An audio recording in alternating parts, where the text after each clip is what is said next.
So, Clodagh, we had a long day of evidence again, where we heard some of details of one of the central features of what the prosecution case is, which is basically conversations that Gardi had with Jozef Puska in the hospital.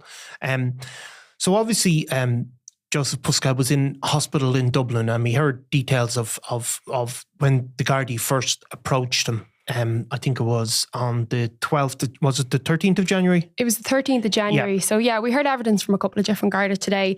So on the 13th of January at about 21:40, so about 20 to 10 at night, the guards from Tullamore arrived up after the Gardaí in Blanchardstown had contacted them to say that somebody had travelled up with injuries. And there was a lot of kind of pieces of the puzzle that weren't being able to be put together from his story. The story that had been stabbed in Blanchardstown just wasn't making sense. So that night, Detective Garda Fergus Hogan travelled up to St. James's Hospital, and he met the Gardaí from Blanch. However, at this point he wasn't actually able to speak with Jozef Puska. So the next day he travelled back, so on the 14th, to St. James's Hospital with Sergeant Brian Jennings. And Brian Jennings, I was there during two conversations that happened that day. The first, which was at 12 p.m, and the other one was at 6 p.m. So the first one that day, Garda Hogan spoke to Jozef Puska at his bedside, where he noted he had numerous scratches all over his head and hands, and he said that he was in discomfort. Now, at this point, they had kind of been speaking, and he realised that Jozef Puska didn't have great English, so they moved into another room for a bit more privacy, and that way they could get him an interpreter. And again, it was during COVID, so the interpreter was on the phone. He was asked why he came to Dublin, and he told the guard that he came up to meet a woman named Maria. He got a lift from Birr in Offaly from a friend named Tom. He didn't give a surname. And said that he was dropped off at Houston Station, where he got a taxi to Blanchardstown. He then said he was attacked by two men before he got a taxi to his father's house in Crumlin. And at this point, he also mentioned to Gardi that his bike had been stolen 2 weeks prior, and described the bike as black on the back and green on the front. But he said he didn't report it as stolen. So at this point, obviously, when the guards first approached him, he'd been getting surgery, or being treated at least, for wounds that he'd sustained to his stomach. Jozef Puska obviously is charged with the murder of Ashling Murphy. He has denied all charges and pled not guilty. So did we hear details of those injuries or? Yeah, so we heard that he had 3 wounds to the stomach. It seemed to Gardi like those wounds were they weren't actively bleeding. They seemed to have been, the bleeding had stopped, and they kind of weren't fresh, as they said. And again, he had these scratches to his neck and the back of his hands. So by the time they spoke to him directly, it was Detective Sergeant Brian Jennings. They had, I think they had earlier executed a search warrant, was it, as well? Yeah, so when they came back for the second conversation at about 6:20 p.m, Sergeant Pamela Nugent went to the hospital at about 6:20, and she executed a warrant to seize items belonging to him. So she said today in court that the warrant was for, it wasn't executed on Jozef Puska, it was for the hospital. Right, however, his name was mentioned on the warrant. They took some property from his bedside locker, so they were noted as a Nokia phone, a plastic yellow patient bag with a tag on it with his name on it. There was a shopping bag with Santa on the outside, which it seemed or appeared to have clothes on the inside of it. And they also seized a clear plastic wallet that had a Slovakian ID and a COVID cert. And Pamela Nugent said at this point he was kind of calm and engaging, and he appeared to be okay. So he was speaking to Gardi at this point, wasn't he? He wasn't, staying silent. He was interacting with them. And when Brian Jennings began to speak to him at this point, was he on his own with him, or was it was in a separate room, was it? They'd taken him away to get blood samples, I think. Yeah, so the blood samples was actually to do with they got a pre-transfusion blood sample as part of that warrant. But they took him to a separate room again just for privacy, because he was on a six bed ward. Right. And because he had poor English and they had to get a translator, and that translator would be on loudspeaker, they had to bring him to a separate room for privacy. Right. So when he was moved to this private room, he told Gardi that he had heard about the murder through the media, because the Gardi had said that they were there investigating the murder. When he asked why they were taking his belongings, when he then asked the Gardaí if he was a suspect, and they said no, but you are a person of interest. And at this point, he paused for what was described as a notable period, looking back and forth between the two guards, before he spoke in Slovakian to the interpreter. And this interpreter was described as kind of being very shocked and shaky as they were translating to English what he had said. And he had said, "I commit the murder. I did it. I murdered. I am the murderer." At this point then he was cautioned, offered a solicitor and told that everything would be written down. He was very upset and crying. The caution was reiterated to him numerous times throughout the course of the evening. He wasn't re-cautioned any time. They were just reminding him of the caution, because he kept speaking and making statements. He also added that he didn't do it intentionally. Detective Sergeant Brian Jennings said of Puska, logically he was going to be arrested as he had admitted to committing murder. And Puska was very nervous for his family. He was concerned the Gardaí would hurt his family. He was concerned that Ashling Murphy's family would hurt his family. However, the Gardaí reassured them and said that, the Murphys are good people. They're not going to hurt your family.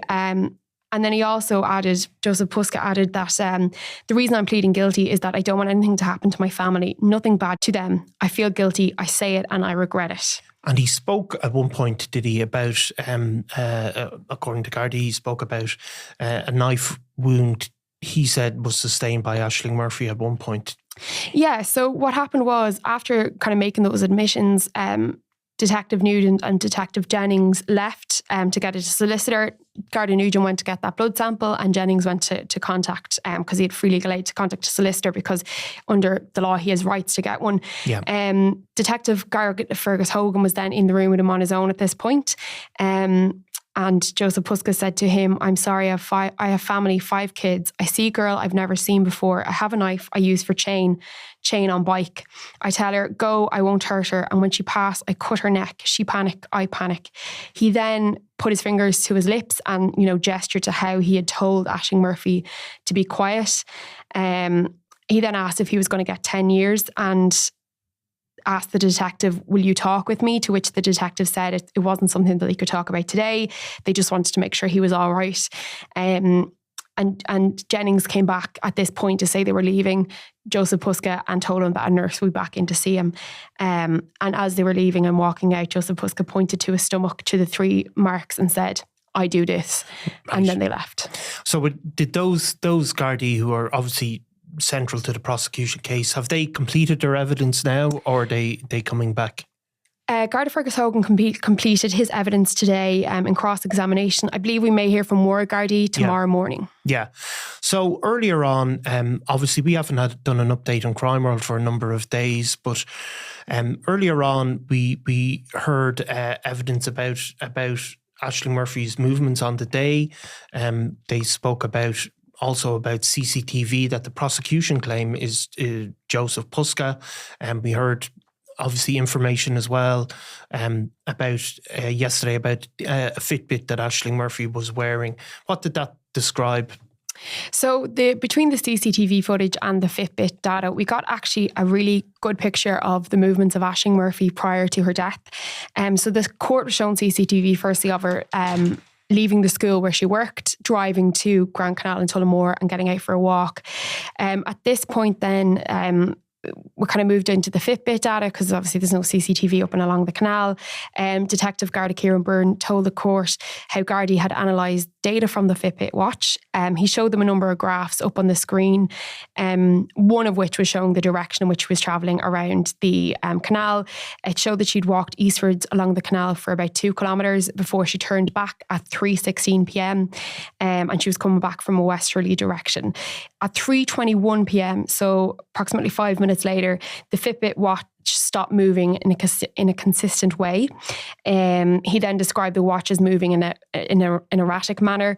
He then agreed with the judge, who said that it was violently fluctuating, the graph. Another graph then also tracked Ashling's heart rate and showed that it was raised consistently up until 3:21 p.m. So the same time that it was moving it kind of stopped moving in that consistent way.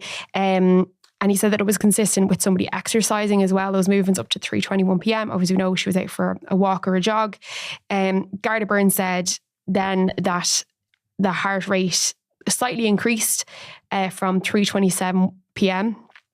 until 3:31 p.m. Yeah. And after that time, the Fitbit was no longer picking up a heart rate. Yeah, which is obviously fits with the timeline. That's the prosecution's case. And then who else came? We obviously then heard a good bit of CCTV evidence as well. Obviously, the prosecution's case is that this is tracking Mr.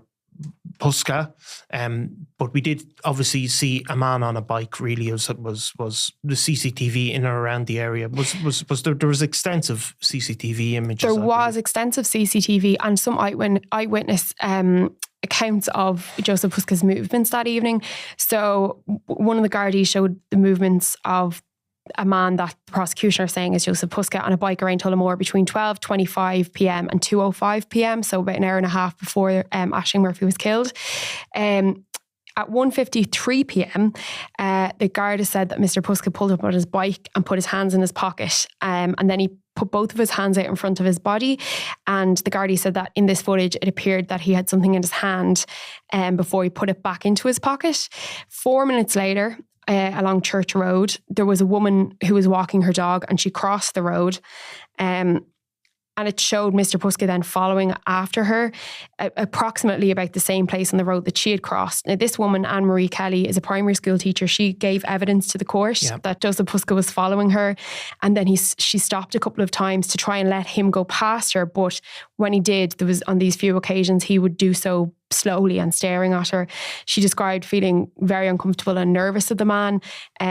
She then changed her route to head back in towards Tullamore and away from the canal, instead of jogging around there.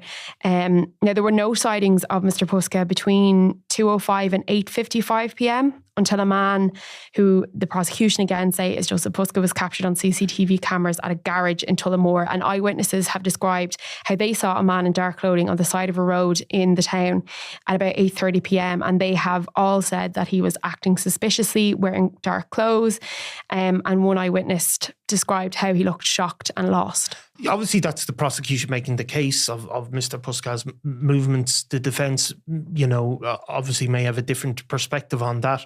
Then we also heard from a friend of Jozef Puska who Jozef Puska called in. I think it was around 9 o'clock the evening Ashling Murphy was killed. He was a Slovakian as well, living in the area, lived in Ireland for a long time. I don't know if you want to chance the pronunciation of his name. I was just thinking, how am I going to try and pronounce this? Rostislav Pukuta. Right. But he said that everyone calls him Peter, so we can go with that. Okay. So he obviously knew Mr. Puska, and he said Mr. Puska called into him.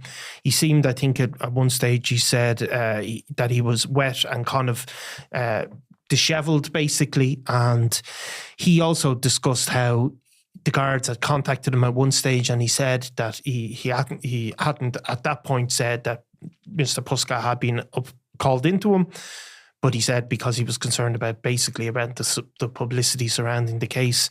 How did he describe Mr. Puska when he called into him at that stage?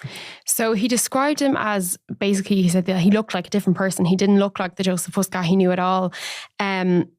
Jozef called into his house and told him that he had been in a fight in town, but wouldn't really answer any more questions about it. I think Peter said he had asked him about 20 times what happened and he wasn't responding.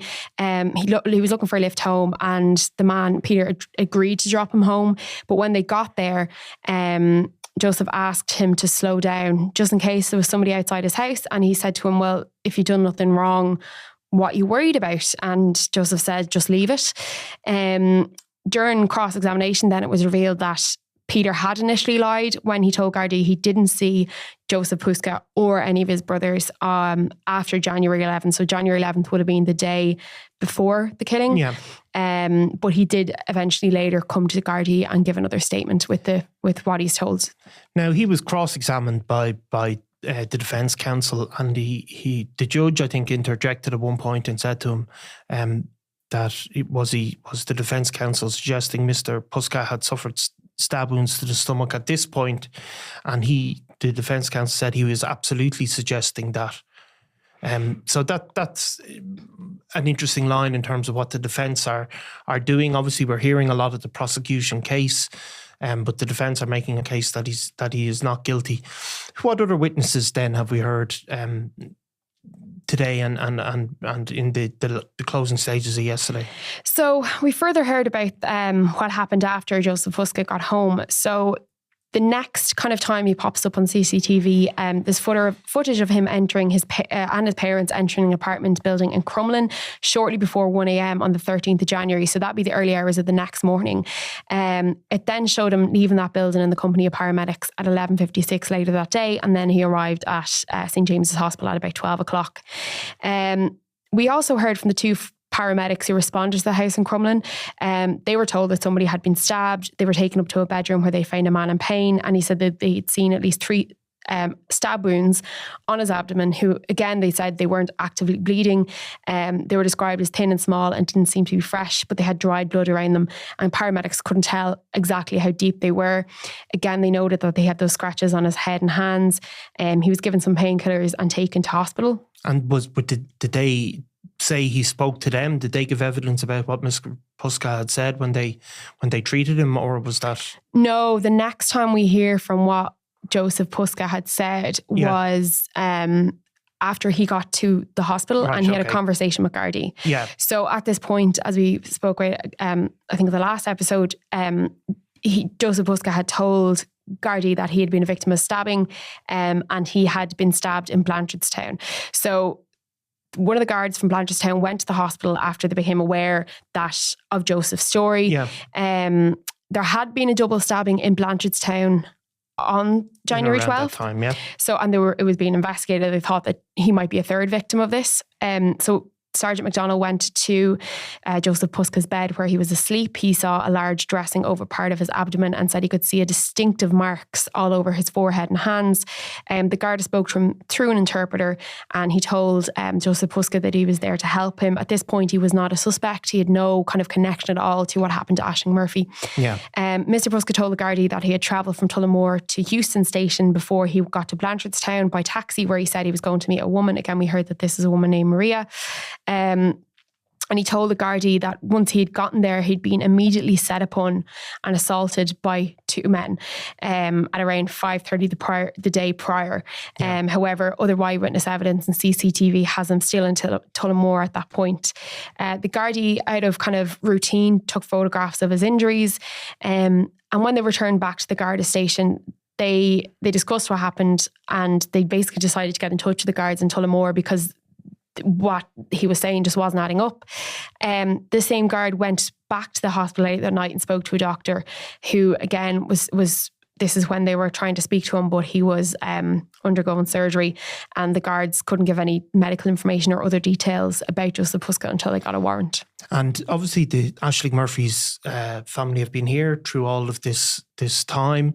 There's been a lot of big crowds at it again still? There has still a lot of crowds. I mean, there's still an overflow court in operation. It's still drawing a lot of attention. You kind of see the same faces there nearly every day from the public. It looks to me like the prosecution said earlier this week that they had hoped to close their case by Friday. It looks now like it's going to be Tuesday, Wednesday, and taking into consideration that Monday's a bank holiday, it is only a day or two extra on top of that. So then obviously defence will make their case, and we don't know how that's going to go or what length of time. But the judge has clearly indicated that he believes the evidence will be all completed by the 10th of November. Was that the date that was said? Yeah, I mean, it seems like, every evening he kind of asks where we're at with progress. He seems to be pleased with the progress that is being made. I mean, this is a case that we were told was going to be in court for about 6 to 8 weeks. Yeah. So it seems to be that we're going ahead of schedule at the moment. Yeah. Okay, well, we'll keep catching up, and we'll come back for a further update before the end of the week. Thank you, Niall. Thanks very much, Clodagh. I'm Nicola Tallant, and you're watching Crime World, a podcast about criminals, drugs and the underworld in Ireland and across the globe. Make sure you subscribe to our channel and turn on notifications so you can be the first to watch all our latest episodes. You can also listen wherever you get your podcasts.